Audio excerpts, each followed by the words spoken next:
uMthandeni Manqele ephelekezelwa abamele ubukhosi basemdletseni uye kobhonga Emswaneni Ngenkabi ehlala Nkosi kwakhetha umthandayo namhlanje bekulusuku olukhulu lokuhlanjululwa kwamakhosi esigodlweni.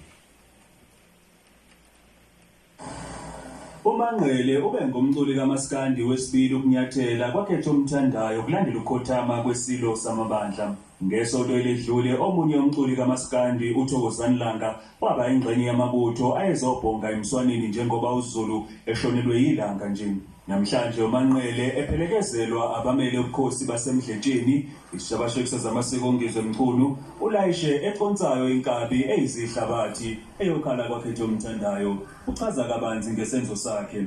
Sisabithi silimele kakhulu angikwazanga ukufika ngelanga lokutshala kwekhumbuke lapho phela khona wonke amabutho ifunda ngefuka ngenxa yokuthi ngangicubelwa isalukazi esingisalayo singaphathekile kodwa-ke ngixolisile kakhulu lapho kodwa namhlanje ngithe angivele ngithole ithuba ngokuhloniphekile.